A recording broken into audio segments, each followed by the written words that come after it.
These two lectures, first one on Henry David Thoreau and the second one on Fyodor Dostoevsky, will focus on perspectives on freedom. That is, the way in which freedom may be perceived from two very contrasting points of view. We've already discussed freedom, as you'll remember, in the context of John Locke's philosophy. Now we'll move to Thoreau and then Dostoevsky, contrasting at the end all three of them, Locke, Thoreau, and Dostoevsky. Thus far in our lectures on the great thinkers, we've dealt exclusively with what we in the profession called dwems, that is, dead white European males. Now we're moving to a dwam, a dead white American male, and hopefully, because he's an American, he may be more accessible to us. I think at least in terms of getting to his birthplace, for example, he's much more accessible. It's not so easy to get to Hobbs or Locke's small towns in England, but it's quite feasible to get up to Concord. And so I advise you, as I advise my classes of students when I begin to talk about Thoreau, to take a trip on your next vacation. If you haven't already done so, go up to Concord. Concord, that magnificent place, the occasion of the American Renaissance, as we like to call it, as F.O. Matheson called it in his great book on those figures that emerged inexplicably, unpredictably during that time in the middle of the 19th century, all gathered together at Concord. Hawthorne, Thoreau, and Emerson, and Alcott. Wondrous. That is, perhaps never before or since in America did we have so much culture concentrated in so small a place for, regrettably, so short a time. But nevertheless, Thoreau was born there in Concord, and so when you take your trip up, I encourage you to visit his place at Walden Pond, the place where he spent over 2 years on a kind of pilgrimage, but at the same time an isolated spiritual retreat. In India, we call them ashrams. In Concord, it was Thoreau's cabin on the edge of Walden Pond. When you go up, I urge you, take the plane to Boston and then the subway out to North Station and get on the train to Concord. It takes about 45 minutes. And when you get off at Concord, walk back towards Boston along the railway tracks for about 27 minutes. The very same line, the very same path that Thoreau took in 1845 when he built his place in Walden Pond. As you walk along, you'll see the pond on your left, and move towards the pond, walk around it, around the edge, and you'll come shortly to the hut that Thoreau built there, the place where he stayed, where he moved in on July 4th, 1845. Near the place of the hut, of course the hut is not there, but the site of it is, near that place you'll see a large pile of stones that was begun about 10 years after his death in 1872 by one of his friends. It's a memorial to Thoreau.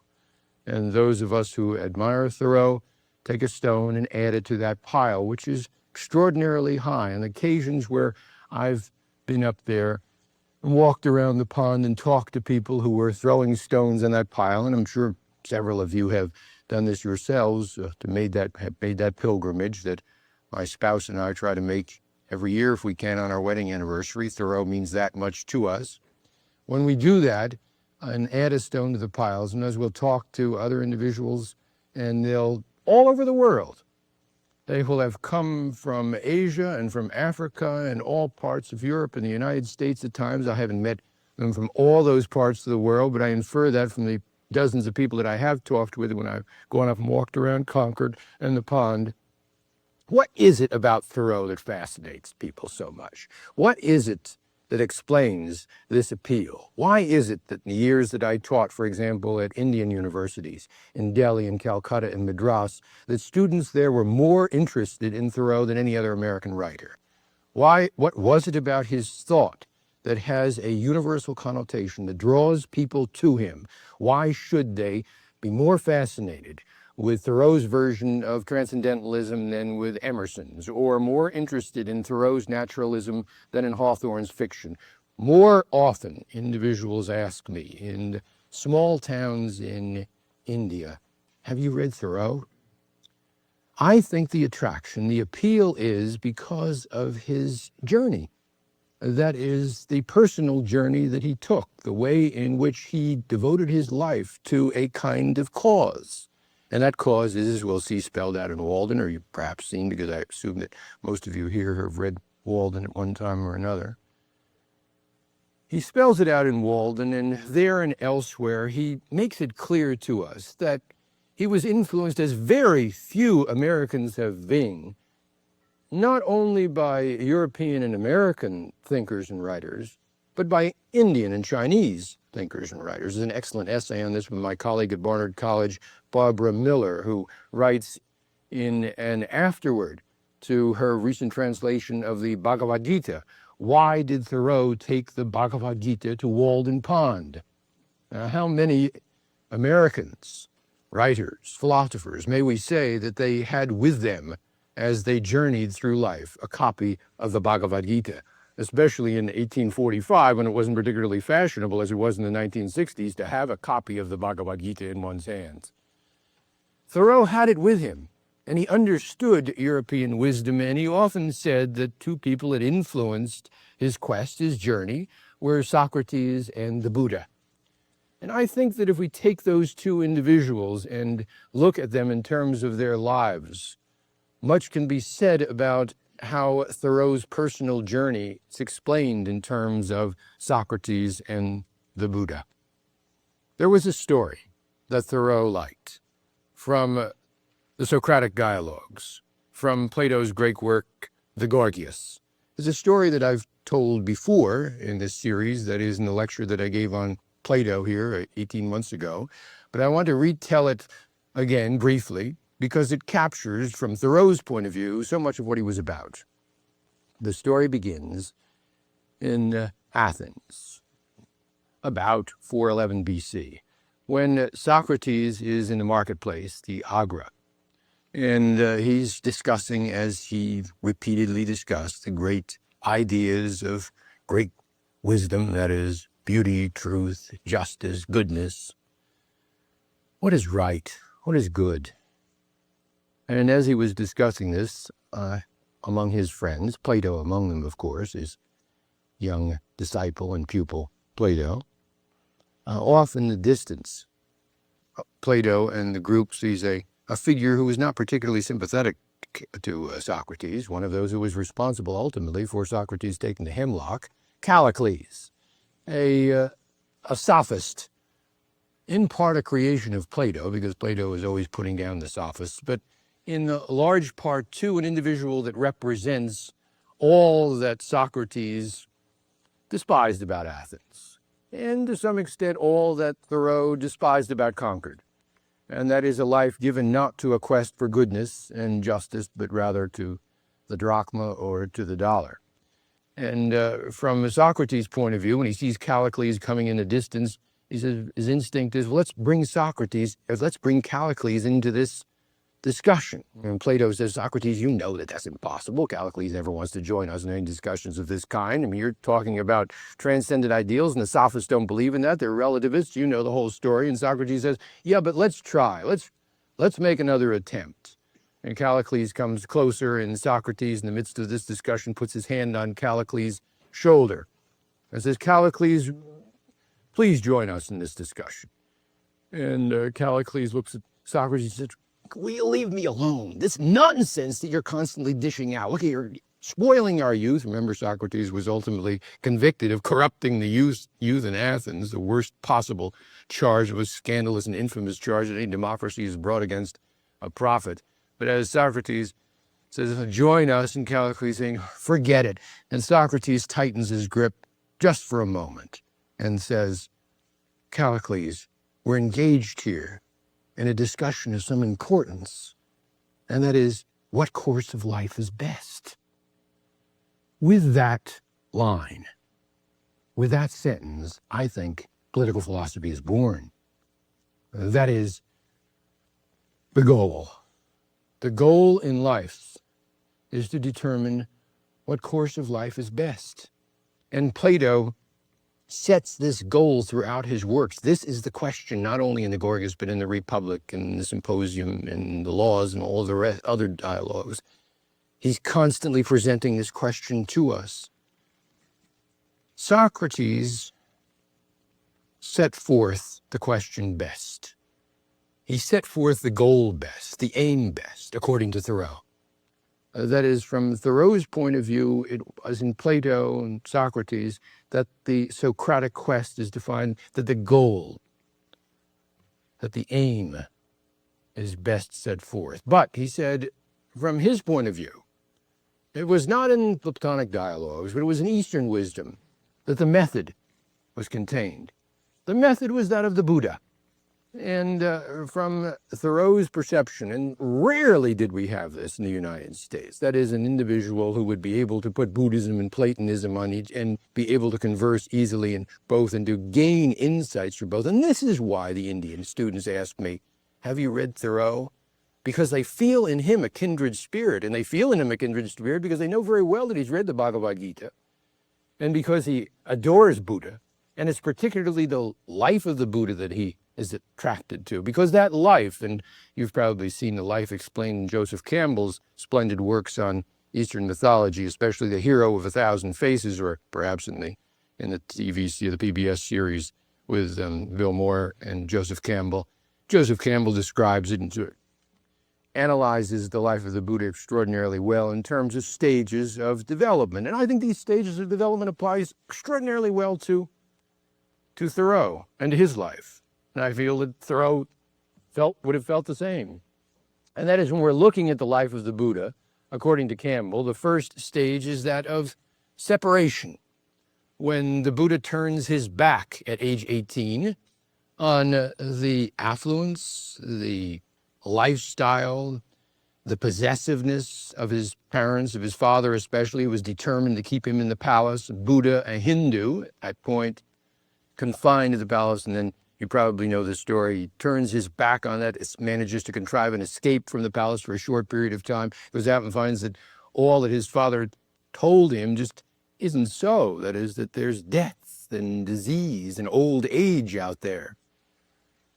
Well, Buddha comes back and then contrives a much longer escape, and for 7 years he leaves, and he's wandering in the wilderness during a period which Campbell calls illumination or discovery or initiation.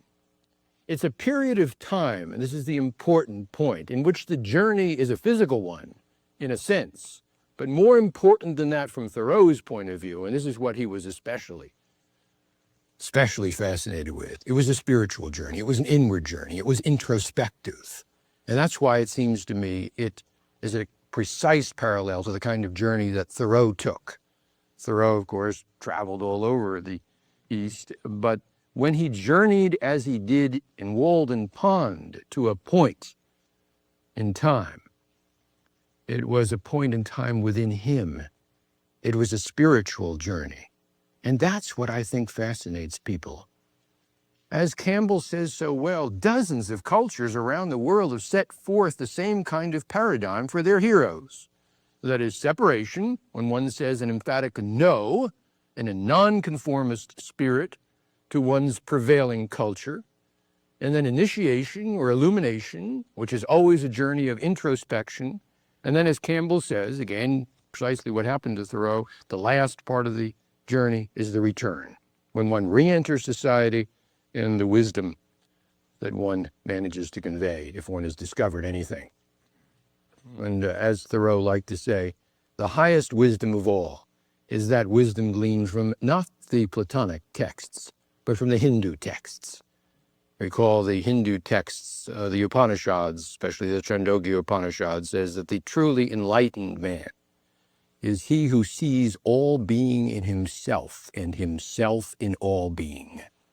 When Thoreau read that line, it lit him up, because he realized, as a naturalist, as a person who identified with all being in a way that very few American writers or philosophers at this time were able to do, as this individual, merging, as he says, with the waters of Walden Pond, As he did that, he felt that he was fulfilling the Hindu dictum. That was the highest level of enlightenment. At that point, Thoreau said, he resolved to become a vegetarian. The whole concept of Thoreau's then entering into a world of being, that would take him through this spiritual journey and on back into society to share with us the truth that he had discovered. This is a concept so sacred in terms of Platonic and Socratic dialogues, in terms of Buddhist religion and Hindu philosophy, that the very fact that Thoreau managed to absorb it and then to practice it as he did is phenomenal. We look to Thoreau with pride, as we can, unfortunately, during the 19th and 20th centuries, very few Americans, because here we see a person who was truly universal in spirit, who, although he never journeyed outside the United States and Europe and other countries, as Emerson and others would do, he managed, through his internal journeys, to travel to India and to China and to experience the wisdom of those countries and to put it into practice. That, then, is what we want to say about Thoreau, about the journey, about his significance. And however some individuals categorize Thoreau as a weirdo or a kook or a nonconformist who has gone off the deep end and into an abyss, as some of my students like to say in their term papers, this guy couldn't possibly be more irrelevant to the 20th century. We reply to that Thoreau managed to attain what very few individuals have done in America or elsewhere, and that is to enter into a spirit of universality, to break out of parochialism, to manage, as he took his journeys, to appeal to those Indians in Madras and Delhi and Calcutta, as well as to the people in Concord or at sometimes Barnard College. The point is this: the journey is all important. The journey is important with Gandhi. The journey is important with Martin Luther King, with Malcolm X, who records the journey in his autobiography as well as any American does. The journey is the thing. That is, from Thoreau's point of view, key. So we have with Socrates, what course of life is best? What is the best course of life? To know thyself. The unexamined life is not worth living. Thoreau takes this aim, this goal, as his own, and applies it to himself, and applies it as he moves into Walden Pond. Now, of course, some of the comments that he makes in Walden are extreme. And the comments that he makes further in the essay on civil disobedience that I want to turn to after Walden are also extreme. Unlike Locke, Thoreau is emphatically an extremist. And he's a person who takes the extreme journeys of life seriously. And so in Walden, when he says, and these are the lines, if you haven't seen them already, they're inscribed in stone near the site of that hut on the edge of Walden Pond. Among the best lines, it seems to me, that Thoreau ever penned in the conclusion of Walden. I went to the woods because I wished to live deliberately, to front only the essential facts of life, and see if I could not learn what it had to teach, and not, when I came to die, discover that I had not lived. That's a beautiful line. And when I talk about Thoreau in my theory classes at Barnard College, I always pause in that line. And I say, regardless of what LSAT exam or corporate law firm you're dying to get into, whatever business degree you must take, whatever graduate school you must enter, this is what you must avoid at all costs. Don't get to the end of your life and discover that you have not lived. I did not wish to live what was not life. Living is so dear. Nor did I wish to practice resignation, unless it was quite necessary. I wanted to live deep and suck out all the marrow of life, to put to rout all that was not life, to cut a broad swath and shave close, to drive life into a corner and reduce it to its lowest terms. Because our life is frittered away by detail. Simplicity, simplicity, simplicity. The mass of men lead lives of quiet desperation. Most of the luxuries, many of the so-called comforts of life are not only not indispensable, but positive hindrances to the true liberation of mankind. The luxuriously rich are not simply kept comfortably warm, but unnaturally hot. Wonderful occasion for that line. They are cooked, a la mode, of course. It is desirable that a man be clad so simply that he can lay his hands on all he wears in the dark. I say, beware of all enterprises that require new clothes. Because a man is rich in proportion to the number of things that he can let alone. Superfluous wealth can buy superfluities only. Money cannot purchase one necessary of the soul. Well, that's Walden, and we need literary figures to write like that again. We need lines like that desperately, maybe not with the same philosophy, but with a style, with the elegance, with the ability to write in English. The literate, the articulate, it seems to me are getting fewer and fewer among us, and maybe it's because they don't spend long periods of time sequestered in a hut without electricity or any of the other conveniences. At any rate, Thoreau's masterpiece is Walden, as we know. And it's a literary masterpiece. We study it because of the journey. We go to it because of the personal quest that's related there. But it's not his political work. His political work is the work that I want to turn to now, and that's his essay on civil disobedience. If Walden sets forth then his idea of separation, of saying no in a physical and spiritual sense, I'll not have any of these superfluities. I'll not have this way of life. I'll turn to my own inner quest. Then the essay on civil disobedience sets forth his emphatic no in another sense, and that is no to the political and economic systems of his country. It's been written often and observed repeatedly that there is a striking consensus among American writers, maybe even an alarming consensus, among certain ideas that have been intellectuals, even strongly critical intellectuals, taken for granted. The consensus from the time of the Founding Fathers seems to be about over the sacred nature of our nation state, that is American nationalism, the institutions of representative democracy that we hold so dear, and of course the idea and the practice of capitalism. Thoreau's no, emphatic no, extends in a resounding way not just to one of these, but to all of them. He says emphatically no to all of the political and economic institutions of the United States.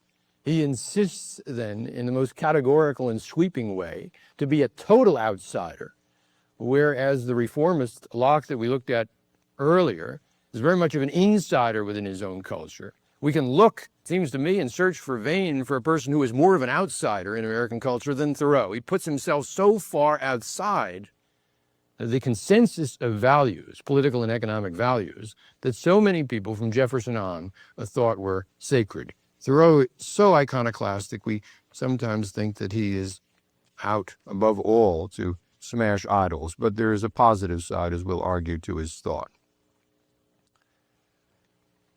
The essay on civil disobedience, then, it begins with a story that you've probably heard, though I'll again tell it as briefly as I can, but it's a story that involves Thoreau living at Walden Pond one morning, July 23rd, 1846.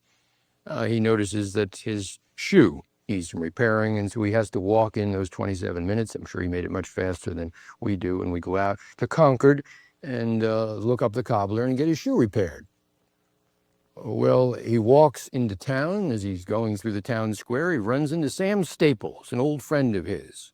Sam Staples, not only Thoreau's friend, but he's also the town tax collector, the sheriff, jailer, variety of functions. So he runs into Sam Staples, and Sam says, Henry, I noticed the other day I was going through my tax books, and you haven't paid your poll tax recently. And Henry says, I haven't paid it in 7 years, Sam. And Sam says, well, if you're hard up, Henry, I'll pay it for you. Don't worry about that. And Henry says, no, Sam, you don't get the point. I'm not paying it because I have problems with the principle of paying this tax. And Sam says, well, Henry, I don't know about that, but I'm going to have to lock you up if you don't pay the tax. Well, the problems that Henry had with the principle were that he rejected the whole idea of being taxed to serve two institutions. The first institution, which he had been complaining about as an abolitionist in Concord for several years, was the institution of slavery. The other institution was the institution of war. And that is, the United States, remember, in 1846 and fought until 1848, it got into another obnoxious war, and that is the war with Mexico. And Thoreau thought, on principle, he should not pay taxes to support either the institution of slavery or the war in Mexico. And so he told Sam Staples then, look, Sam, if you have to lock me up, that's the way it's got to be. And Sam says, look, I'm your friend. I'm a friend of the family. I don't want to put you in jail, but what's my alternative? And then Henry sort of clinched it by saying, well, Sam, you've got one alternative, just resign your job. And Sam didn't take well to that. But it was the same line that Gandhi in 1921 gave to a British judge who tried him in Ahmedabad and convicted him of civil disobedience. Gandhi, who had read Thoreau's essay on civil disobedience so well, and the judge who expressed such great admiration for Gandhi at that point. And Gandhi responded, you do have an alternative, Judge. You can resign your job. Well, that idea of non-cooperating with the system, of saying no to the prevailing culture, was not one that Sam Staples would follow, but Thoreau, of course, follows it with a vengeance. He had been all this time, dedicated to precisely that idea. And in the essay on civil disobedience, which he delivered as an address at the town forum in Concord 18 months after his one night in prison, spent only one night because, as far as we know, one of his aunts bailed him out, but that hasn't been determined for sure. We don't know who actually paid the fine to get him out, a closely guarded family secret. At any rate, after only one night, Thoreau gets his ideas together and then gradually ruminates on them as he's living at Walden, and then gives the essay on civil disobedience as an address, as I said, 18 months later on January 26, 1848. The time we should note, January 26, 1848, because perhaps by coincidence, perhaps not, it's exactly the same time to the day, to the month that Karl Marx is publishing the Communist Manifesto in exile in London. And the kind of parallels that we'll want to draw between Marx's version of resistance and Thoreau's version of resistance are, I think, really instructive. Thoreau begins the essay on civil disobedience with these lines: I heartily accept the motto, that government is best which governs least. And I should like to see it acted up to more rapidly and systematically. Well, at that point, Locke and John Stuart Mill, too, would be with Thoreau. That is, they would agree that government is best which governs least. This was the 19th century liberal position. But Thoreau did not stop there. Carried out, it finally amounts to this, which also I believe, that government is best which governs not at all. And that's where Locke and Mill and the other British liberals leave Thoreau cold, because that's anarchy. From Thoreau's point of view, this is the ultimate ideal. And when men are prepared for it, and we want to note that he does say that, he insists that he is not an anarchist because he is not for the immediate abolition of government. But when men are prepared for it, that will be the kind of government that they will have. In other words, no government. Government is at best but an expedient. Remember, Locke said that. but most governments are usually, and all governments are sometimes, inexpedient. Locke wouldn't have said that. So we have Thoreau, in the end, departing from the liberal position, moving into a radical position. And the radical position is reinforced when he says things like, witness the present Mexican War, the work of comparatively a few individuals using the standard government as their tool. This American government is each instant losing some of its integrity, its honesty. The government does not keep the country free. The American people keep the country free. And they would have done more if the government had not got in their way. A government in which the majority rule, in all cases, cannot be based ever on justice.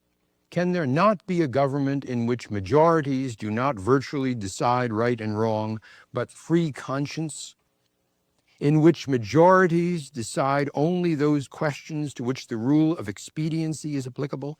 Must the citizen ever for a moment or in the least degree resign his freedom of conscience always to the legislator? Why has every man a free conscience then? I think that we should be men first and subjects afterward. It's not desirable to cultivate a respect for the law so much as for the right. The only obligation which I have a right to assume is to do at any time what I think right. Law never made men a whit more just, and by means of their respect for it, even the well-disposed are daily made the agents of injustice. Now notice how when Thoreau is criticizing government and the institutions of law and democracy, he resists the idea emphatically of majority rule. He rejects the concept of representative democracy. Other Americans hadn't done this. Jefferson had held, other American political theorists, Jefferson held the idea of representative democracy sacred. From Jefferson's point of view, any opposition to democracy, to representative democracy, was anathema. Thoreau takes on then this first key institution of American politics, that is the state, nationalism, representative democracy, and treats it with, from his point of view, the criticism that it deserves. Now, the indictment here, as you've heard, is not just of representative democracy in the abstract. Law never made men a whit more just. One can imagine what Locke would say about that. To criticize the institution of law, to argue that law had to be treated critically and sometimes disobeyed. This is the first time that an American political theorist, at least, had urged this, that is, civil disobedience. And we'll get into this further when he becomes more and more explicit. Note how the criticism is relentless. It continues, for example, to the institution of voting. All voting, Thoreau says, is a sort of gaming, like playing checkers or backgammon, with a slight moral tinge to it, a playing with right and wrong, with moral questions, and betting naturally accompanies it. The character of the voters is never staked. I cast my vote per chance, as I think right, but I am not vitally concerned that that right should prevail. I don't think it through. I'm willing to leave it to the majority. Its obligation, therefore, never exceeds that of expediency. There is no thought involved in the process. Even voting for the right is not thinking about it or doing anything for it. It's only expressing to men feebly your desire that it should prevail. A wise man will not leave the right to the mercy of chance, nor wish it to prevail through the power of the majority, because there is little virtue in the action of masses of men. Some have called Thoreau an elitist because of this. He certainly is not a Democrat. That is, he's arguing now a radical position, an extreme position against democracy. And notice how the position goes. It relates to what we were saying about Locke. Locke was confident, remember, in majority rule. The majority was, as we saw, severely restricted, but nevertheless he was confident in that. And then when we dealt with the other problem, which was raised in the form of a question, and that is, may there be tyranny of the majority, it's precisely that point that Thoreau takes up. And that's his key difference with Locke. That is, he moves to one extreme in terms of his indictment of representative democracy in precisely this sense. He says that to guarantee through democracy freedom, that's a false guarantee, because there may be no freedom when the majority oppresses the single individual. No part of our political system is spared in this indictment. Thoreau, in a way that outraged Emerson, took on the American Constitution itself, asking Emerson, is it not true that this Constitution sanctions slavery? And therefore, is it not true that this Constitution must be resisted? And so he is at war. He's at war with the state, as he says. And in the essay on civil disobedience, he says, I wish to refuse allegiance to the state, to withdraw and stand aloof from it effectually. I don't care to trace the course of my dollar, if I could, till it buys a man or a musket to shoot one with. The dollar is innocent, but I'm concerned to trace the effects of my allegiance. In fact, then, I quietly declare war with the state. Now, that reference to dollar here suggests his attack on commerce, and if he is an outsider in terms of his criticism of nationalism, of the states, American government, of representative democracy, including the institutions of law and voting, if he's a critic in all of those respects and a profound outsider in all of those ways, then I think that he's even further an outsider in his critique of capitalism, that is, of the economic institutions of our society, that is, of the way in which we measure often happiness in terms of the accumulation of things. And he continues this critique of capitalism throughout the essay, but to read only a couple of parts. Practically speaking, the opponents to a reform in Massachusetts, that is a reform to oppose slavery and the war with Mexico, are not 100,000 politicians in the South, but 100,000 merchants and farmers here who are more interested in commerce and agriculture and making money than they are in freedom and humanity. And they are not prepared to do justice to the slave and to Mexico, cost what it may. I quarrel then, not with far-off foes in the South, but with those of my neighbors who here, near at home, cooperate with and do the bidding of those far away and without whom the latter would be harmless. This didn't make him terribly popular at this time among the people of Concord. And when we journey around Concord and find out the local lore about Thoreau's neighbors, many of them highly critical of Thoreau because he constantly took them to task. And he reminds us so much of Socrates, who had this nasty habit of going up to a reputable citizen of the town, buttonholing him and saying, what about truth? What about justice? Let's stop for a minute. I know you have an important business engagement, but let's pause for just a moment and let's discuss the nature of the good. Well, that made Socrates so unpopular, he took the hemlock. Remember, he was 70 years old at the time. Thoreau was only 44 when he died of TB. We have then maybe Concord released, in a way, as a result of that terrible illness, from the guilt that Thoreau constantly visited on it. Now, get this line, which reminds me so much of, in a sense, of what Marx was writing at this exact same time in the essay on civil disobedience, in his Communist Manifesto. Thoreau says this in his indictment of our economic institutions. The rich man is always sold to the institution which makes him rich. Absolutely speaking, the more money, the less virtue. For money comes between a man and his objects and obtains them for him. And it was certainly no great virtue to obtain it.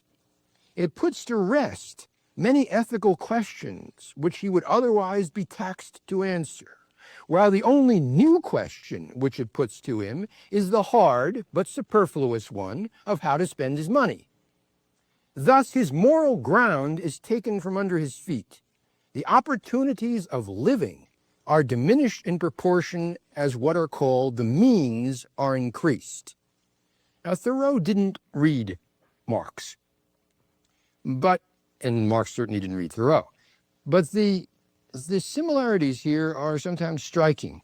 That is, Marx, too, may well have written, "The rich man is always sold to the institution which makes him rich." That was his critique of the bourgeoisie.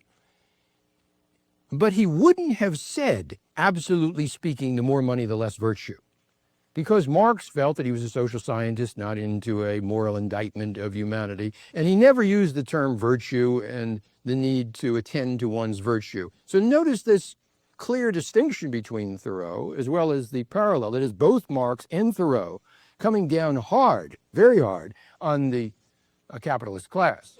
But Marx arguing that the capitalist class is not mainly greedy and avaricious. It's rather caught up in this dialectic of history, a dialectic of history that will carry it to its own self-destruction, and the proletariat will overthrow it. That was the main theme of the Communist Manifesto. From Thoreau's point of view, that wasn't his line at all. And it's significant what his line is. His line is intensely individualistic. That is, never does Thoreau talk about class and collective. From Thoreau's point of view, class analysis doesn't have much meaning. It's the question of whether or not the individual is going to assume the responsibility to not pay his particular tax and to resist slavery or the war in Mexico. Thoreau never once talks about the proletariat, never discusses the bourgeoisie. These are terms, Marxist terms, that are European. Thoreau talks as a Yankee individualist about the rich man, his moral ground being taken from beneath him. Thoreau talks about then the single individual's protest against an unjust political system, an unfair economy. And when he does that, when he thinks of the individual and blames always the self and not the system, he sets forth a doctrine of civil disobedience, of resistance, with which we're familiar. "I know this well," he says, "that if 1,000, if 100, if 10 men whom I could name, if 10 honest men only, I, if one honest man in this state of Massachusetts, ceasing to hold slaves, were actually to withdraw from this co-partnership with his state and be locked up in the county jail, therefore, it would be the abolition of freedom, abolition of slavery in America and the dawn of freedom. If 1,000 men were not to pay their tax bills this year, that would not be a violent and bloody measure. It would be a violent and bloody measure to pay them, because it enables the state to commit violence and shed innocent blood. This is, in fact, the definition of a peaceable revolution. This is, in fact, then, what the tax gatherer or any other public officer asked me as one has done, what shall I do? My answer is, if you really wish to do anything, resign your office. When the subject has refused allegiance, the officer has resigned his office, then the revolution is accomplished. That is what we call the doctrine of nonviolent non-cooperation, a doctrine that has swept parts of the world in this century. In the conclusion of Walden, Thoreau recapitulates, summarizes, tells us the end of the journey for a time and the story. He says, "I left the woods for as good a reason as I went there. Perhaps it seemed to me that I had several more lives to live." Remarkable line, it seems to me. It seemed to me that I had several more lives to live and could not spare any more time for that one. It's remarkable how easily and insensibly we fall into a particular route that enslaves us and makes a beaten track for us. I had not lived there a week before my feet wore a path from my door to the pond side, and so my freedom was diminished. I learned this, though, from my experiment, that if one advances confidently in the direction of his dreams and endeavors to live the life which he has imagined, he will meet with a freedom unexpected in common hours. If you have built castles in the air, your work need not be lost. That is where they should be. Now put the foundations under them. 60 years later, a young Indian lawyer in Johannesburg picked up this document that had been at times ridiculed by Americans. And that young Indian lawyer, 37 years old, read those words. And he says in his autobiography, they moved him as no other words did. The universality of ideas. Mohandas Karamchand Gandhi picks up the essay on civil disobedience. And first, as a lawyer in Johannesburg in South Africa, representing the grievances of the South African Indians there, all 66,000 of them, defies the government under the inspiration of Thoreau and begins a civil disobedience campaign that until he left South Africa in 1914 was astonishingly successful, achieving all of the goals that it set forth through nonviolent non-cooperation. And those who despair over South Africa should look back at that period from 1906 to 1919 and see what nonviolent resistance can do. Gandhi took that message from South Africa in 1914-15 to India and brought it to 400 million Indians suffering from the colonization of Britain in India. He had read Locke. But now when he reads Thoreau, there is an element there of radicalism and extremism that he needs, and he brings it to the Indian Revolution, and he transforms that subcontinent, and he proves to us once and for all that if there is an individual, an American, relevant to this age, is Henry David Thoreau.